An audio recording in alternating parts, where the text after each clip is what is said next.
한국은행에서 파견 나온 전라북도 경제자문관이 업체에게 압력을 행사했다는 의혹이 불거졌습니다. 일자리와 대가를 요구하는 메일을 보냈습니다.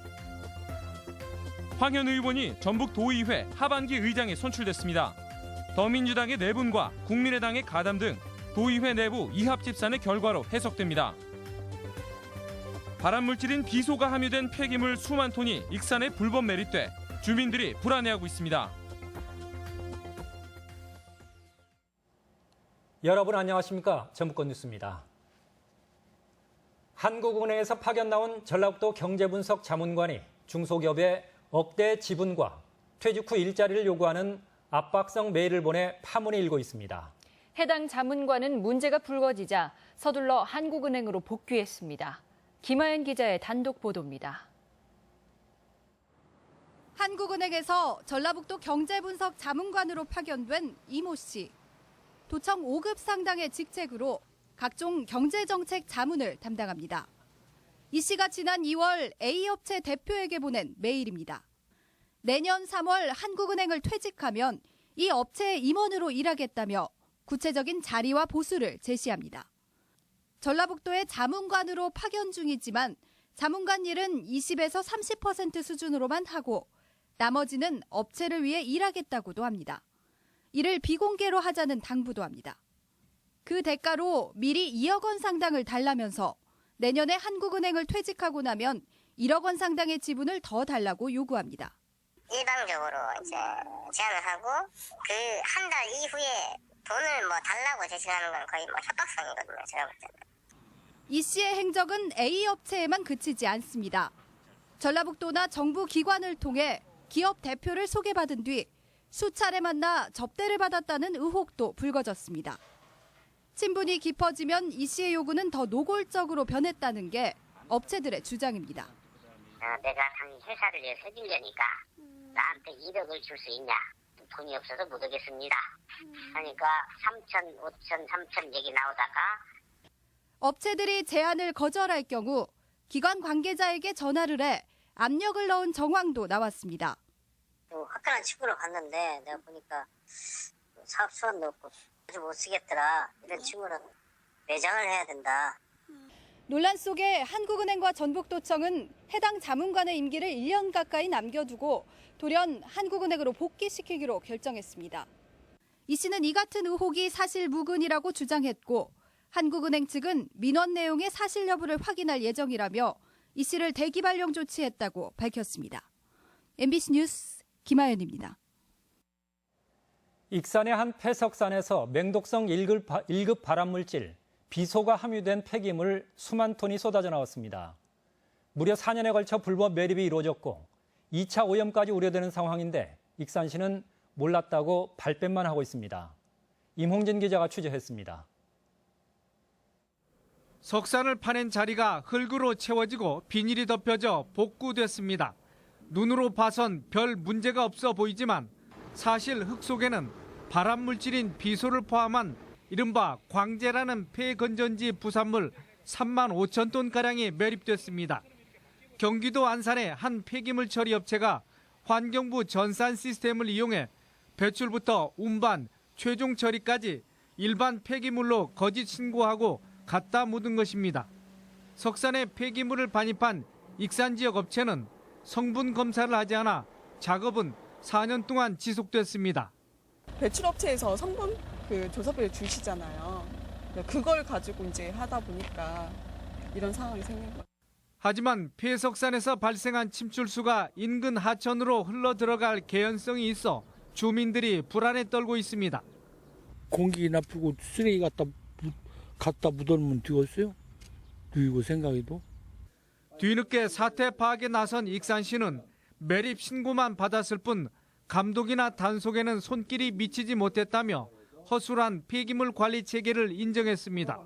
3,400개 되는 어떤 업체를 한 30%대 정도 매년 이렇게 점검을 하고 있습니다. 그래서 비소가 함유된 광재를 불법 처리한 폐기물 업체 관계자는 구속됐고 이와 유사한 매립이 더 있는지 환경부 중앙환경사범수사단이 계속 조사하고 있습니다. 차제 폐기물 처리 지침에 관한 법령 정비가 시급합니다. MBC 뉴스 임홍진입니다.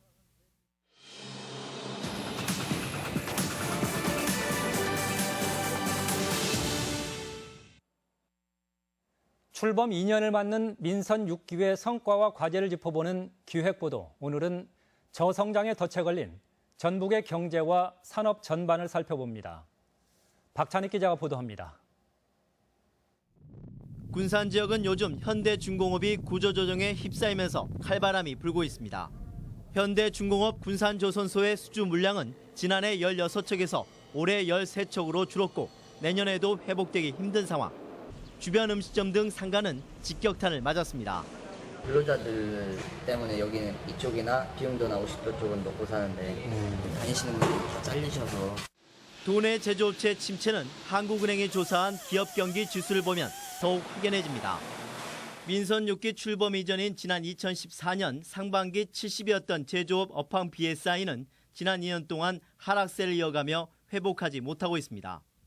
수출은 지난 2011년 128억 달러로 정점을 찍은 뒤 해마다 추락하고 있는데 지난해 수출액은 4년 전과 비교해 무려 40%나 빠졌습니다.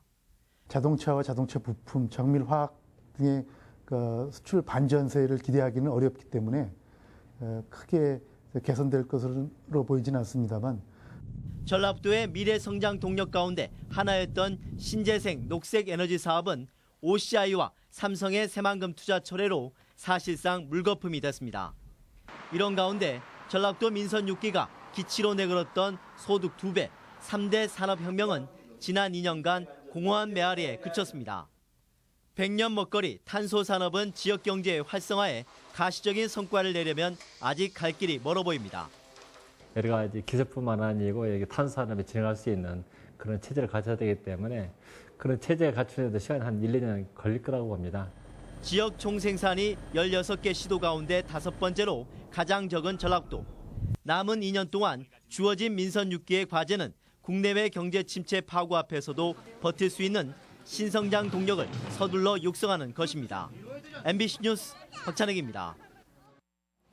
전라북도 의회 후반기 의장 선거에서 더불어민주당의 의원총회 결과가 뒤집혔습니다. 당내 분란과 국민의당의 반발 탓인데 험난한 의회 운영을 예고했습니다. 이창익 기자가 보도합니다. 전라북도 의회 후반기 의장에 더민주당 황현 의원이 선출됐습니다. 황 의원은 무기명 투표로 진행된 의장 선거에서 25표를 얻어 12표에 그친 같은 당 이상현 의원을 따돌리고 후반기 의장에 올랐습니다. 일하는 의회가 돼야 된다. 이 일을 통해서 협치를 해야 된다. 그렇게 생각하고 아마 도민들께서도 일하는 의회를 갈망하고 있을 거라고 저는 생각을 합니다. 또 1, 2 부의장은 부안 조병서 의원과 전주 강영수 의원이 각각 당선돼 더민주당 소속 의원들로 의장단이 구성됐습니다.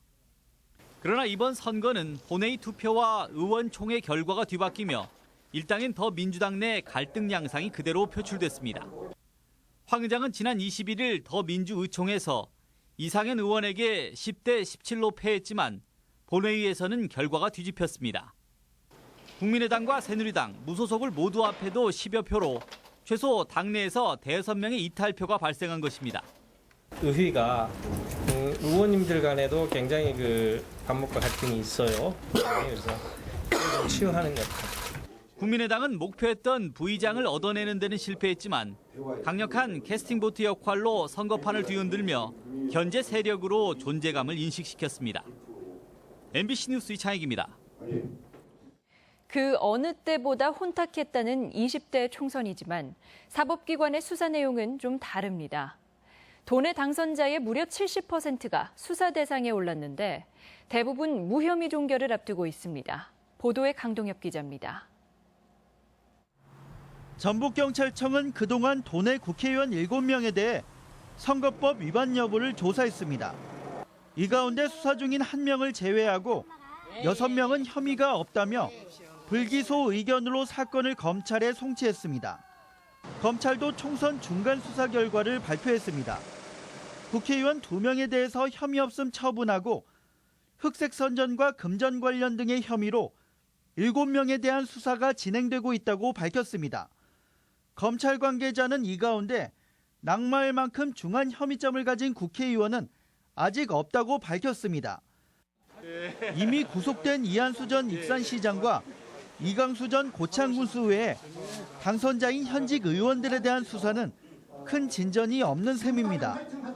국회의원을 포함한 전체 선거 사범은 지난 19대보다 40명 많은 188명으로 흑색 불법 선전과 금전 선거 사범이 70%를 넘었습니다. 선거 관련 불법 행위에 대해서는 신속하고 철저히 수사를 진행하여 엄정 사고 처리하겠습니다. 다당구도의 출연과 치열한 경합 양상으로 어느 때보다 혼란스러웠던 전북의 20대 총선. 수사당국은 공소시효 만료인 10월 중순까지 나머지 수사를 마무리할 계획입니다. MBC 뉴스 강동엽입니다. 업무상 배임죄로 기소된 이건식 김제시장은 오늘 전주지방법원에서 열린 첫 공판에서 후배 회사에서 수년간 가축 보조 사료와 토양 개량제를 부당 구매했다는 혐의에 대해 효능이 입증된 제품이었다며 무죄를 주장했습니다. 검찰은 지난 10일 후배의 회사에 가축 보조 사료를 14억 6천여만 원을 사들이고 불필요하게 1억 4천만 원어치의 토지 개량제를 구매했다며 이 시장을 기소했습니다. 전라북도는 지난 1998년 적도 부근 동태평양의 해수면 온도가 낮아지는 라니냐 현상이 발달하면서 국지적 호우와 강한 태풍으로 도내 피해액이 전년보다 무려 50%나 증가했다고 밝혔습니다. 올해도 라니냐가 발달할 것으로 예상되면서 피해가 커질 것으로 우려돼 해당 지역에는 조기 경보를, 취약 지역은 예찰 활동을 강화한다는 방침입니다.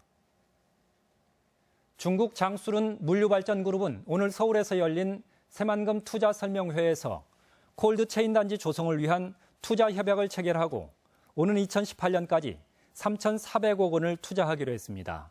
새만금 콜드체인 단지는 36만 제곱미터 면적에 수출입 농산물을 보관할 40만 톤 규모의 냉장, 냉동센터와 가공, 배송시설을 갖추게 됩니다.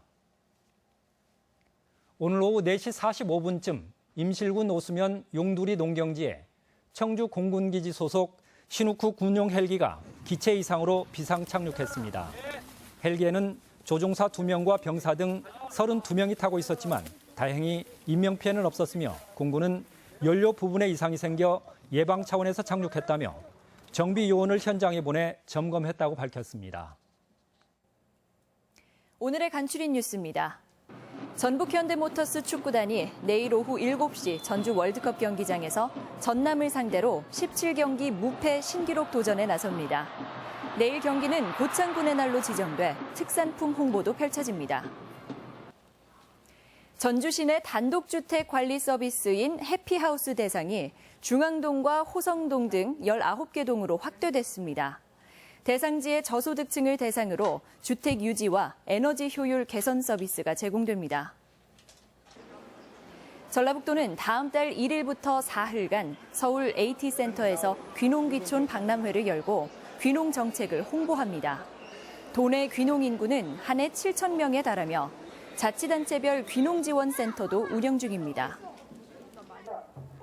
롯데아울렛 입점을 반대해온 군산 지역 중소상인들이 검찰에 탄원서를 제출했습니다.